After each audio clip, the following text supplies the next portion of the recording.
DHCP, or Dynamic Host Configuration Protocol, is the protocol that allows network devices to properly connect to an IP network.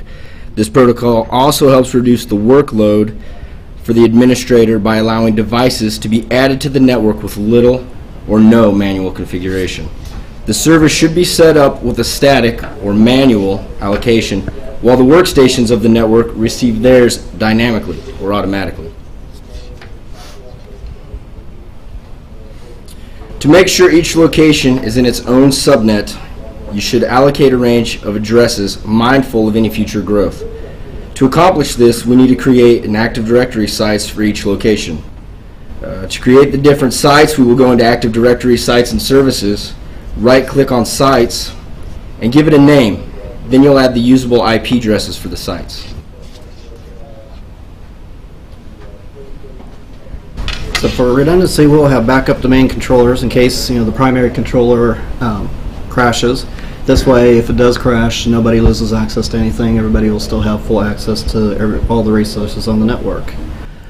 Ideally, we would have a fourth machine to act as a redundant server for the routing and remote access and VPN server, but I mean it can be done with just the three.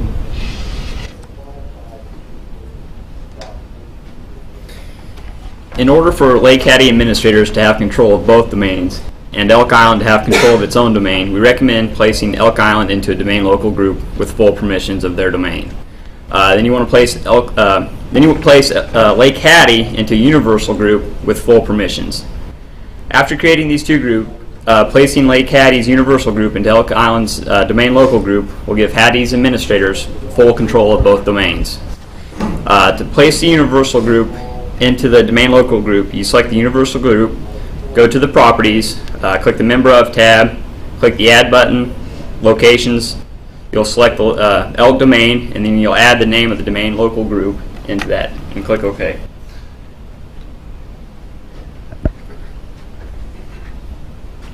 First we have to create two MSI installation packages, then we have to create a group policy object to link the it to the server OU to install antivirus on all the servers. Then we have to create a second GPU and assign it to the client's OU so it can install antivirus in OpenOffice, so that when the clients log on to the network, then the antivirus in OpenOffice will be uploaded onto their machines.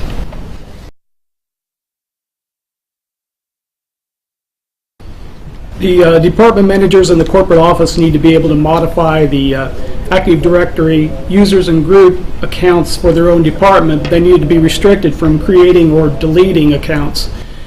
So what we did was we added the department managers to the manager's OU and then delegated control by running the delegation of control wizard, which actually has a checkbox for modifying membership of group, and that's how we were able to accomplish that.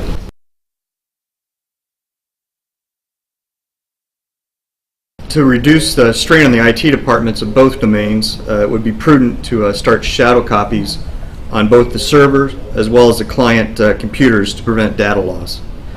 A shadow copy, in its essence, is a previous version of a file or folder at a specific point in time. Setting up a RAID 5 would also ensure against possible hardware failure. We would also recommend a file backup strategy of full backups of data every Saturday with incremental backups every night.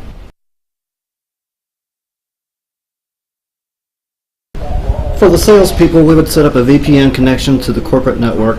This would allow them to use any internet connection to connect to our network from anywhere, basically, where they have internet connection. And this would also still allow them to have secure communications with our network. For the telecommuters or the home users, we will have set up a network access quarantine to check for the presence of the antivirus and for updated virus definitions. Check for things like firewall, make sure the firewall is installed, password security, make sure that they don't bring anything into our network. They'll basically be blocked from accessing corporate resources until they have been approved. Once all these requirements are met, then the quarantine will go through and check and say, everything's fine, you're allowed to be able to access the network. And because we have the wireless handhelds, we will have 4 wireless access points to connect them to the network. To prevent unauthorized usage, we'll use MAC filtering, probably at the access point level, to prevent anybody from using it. Also, to further secure it, we will enable the WPA encryption.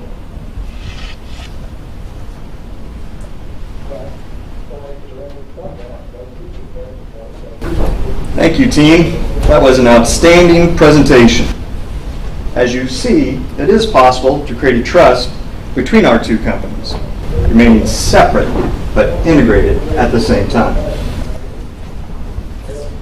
I think this might be the beginning of a beautiful relationship.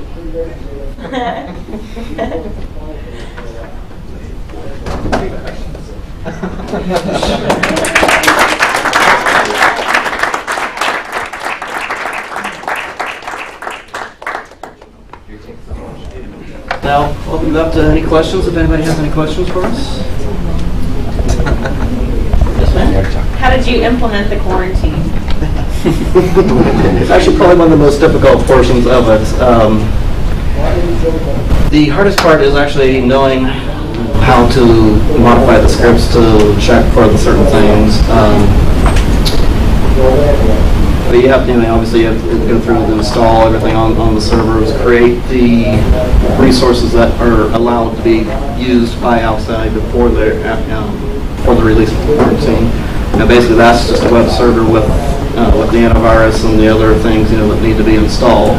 They have those resources available so that way they don't have to go out and purchase anything. Once that's done, then when you run the connection, it'll go through and check and make sure that everything is up to date. It will check for the presence of the antivirus by simply checking a registry entry to make sure that it's there.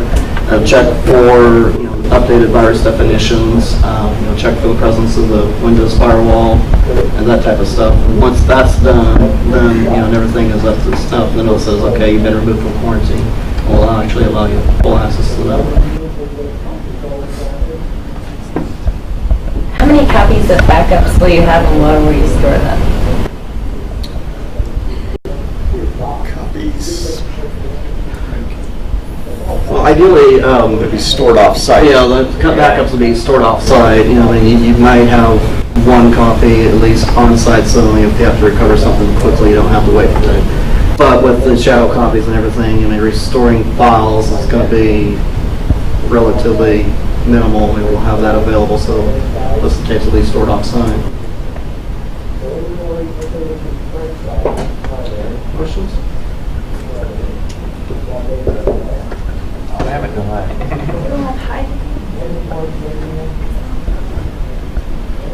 My son told me that the 802.11n is the bomb. Why is it that you guys are not using 802.11n? Because it's not actually utilized very much yet. With the handheld devices, they want to support 802.11n.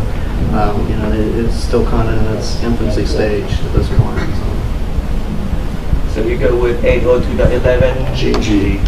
Okay. We want technology with a proven track record. Very well. And then, what kind of security do you have implemented with the wireless security? We're doing the MAC filtering and the WPA authentication. Can you maybe explain it a little bit more?